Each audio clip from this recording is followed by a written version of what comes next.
Please আমার বন্ধুরা, আমার প্রিয় আপুমনিরা, আমার ভিডিওটি দেখার আগে তোমাদের মূল্যবান একটা লাইক দিয়ে ভিডিওটি দেখা শুরু করবেন। আসসালামু আলাইকুম রহমতুল্লাহি ওবারাকাতু। তো আমার প্রিয় বন্ধুরা, আমার আপুমনিরা, আপনারা সবাই কেমন আছেন? আমরা আলহামদুলিল্লাহ ভালো আছি। আজকে আমি রান্না করব পটল দিয়ে মুরগির মাখা মাখা ঝোল। আমি নিয়েছি এখানে আনাম পটল নিয়েছি এবং মাঝে মাঝে একটু কেটে নিয়েছি। আর এখানে নিয়েছি আমি মুরগি। এখানে মুরগির হাড়গুলাই ছিল বেশি, কারণ মাংস অনেক কম। মাংসগুলি দিয়ে আমি নাস্তা তৈরি করেছিলাম। এখানে পেঁয়াজ নিয়েছি, এখানে আমি সব ধরনের মশলার গুঁড়া নিয়ে নিয়েছি। এখন আমি মুরগির মাংসগুলি ভেজে নিব, পটলগুলি ভেজে নিব। আমি একটা ফ্রাই প্যান বসিয়ে দিলাম একটু পরিমাপ মতো তেল।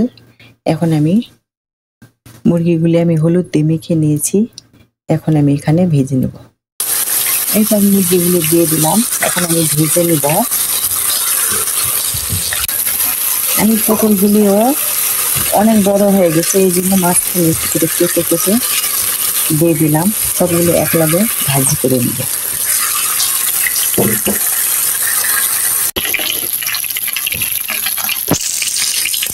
এইটা আমার সবগুলো একবার ভাজা হয়ে গেছে লাল লাল করে। এখন উঠিয়ে নিয়ে এখন আমি একটু তুলিয়ে নেব। অনেকেই পটলের তরকারি খেতে চান না, অনেকেই পছন্দ করে না পটল। এভাবে ভেজে ভালো করে কষিয়ে রান্না করলে মাংস রেখে তোমরা পটল দিয়ে ভাত খাবে। এরকম একটু ভেজে নিতে হবে, তারপরে কষিয়ে রান্না করে নিতে হবে, তাহলে অনেক মজা লাগে। উঠিয়ে নেওয়ার পরে যে তেলটি ছিল, ওই তেলের মধ্যে আমি দিয়ে দিলাম পেঁয়াজকে আমি ব্রাউন করে ভেজে নেব। দিয়ে দিলাম দুটা তেজপাতা, একটা দারুচিনি। কিন্তু পেঁয়াজটি আমার ভাজা হয়ে গেছে। আমি এখন দিয়ে দিব মশলা। আমি কিন্তু এর মাঝে রসুনও দিয়ে দিয়েছি একসঙ্গে। এখন এখানে সব ধরনের মশলা দিয়ে দেব। মশলাটি আমি হালকা একটু ভেজে নিব, হালকা 2 সেকেন্ড। তারপরে দিয়ে দিব একটু পানি।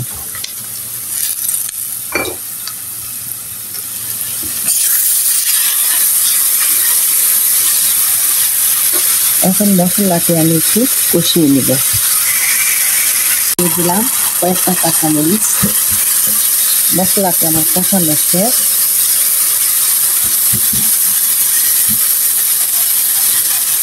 এখন দিয়ে দিব ওই ভাজা মুরগি আর সবজিগুলি।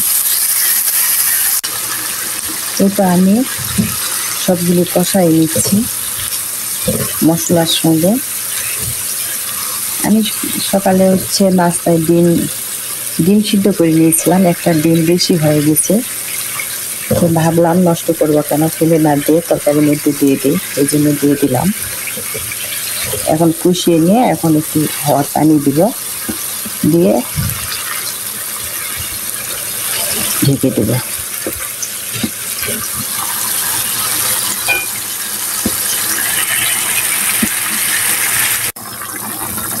এই তো আমার তরকারিটি প্রায় রান্না হয়ে গেছে, আর 10 মিনিট জাল দেব। এখন একটু দিয়ে দিব গরম মশলা, ভাজা গরম মশলার গুঁড়া।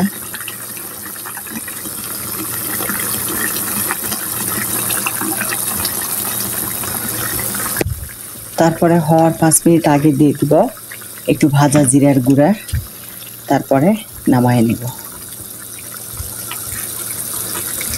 এগুলি সবগুলি বেশিরভাগই মুরগির হাড়, কারণ আমি মুরগির বুকের মাংসগুলি নিয়ে আমি নাস্তা তৈরি করেছিলাম, ওই জন্য হাড়গুলি রয়ে গেছে। ওগুলি দিয়ে আমি এই পটলের ঝোল রান্না করলাম। যারা পটল খেতে পারো না, এভাবে রান্না করে দেখো অনেক মজা হয়, খেতেও অনেক ভালো লাগে। একবার হলেও ট্রাই করবেন। এই তো আমার রান্নাটি হয়ে গেছে। আমি টমেটো দিতে ভুলে গেছিলাম, অর্ধেক টমেটো কেটে দিয়েছি। এখন আমি নামিয়ে নেব। আমার ভিডিওটি যদি ভালো লেগে থাকে প্লিজ একটা লাইক দিবেন একটা কমেন্টস করবেন, নতুন বন্ধুরা আসলে সাবস্ক্রাইব করে দিবেন আর একটা শেয়ার দিয়ে দিবেন।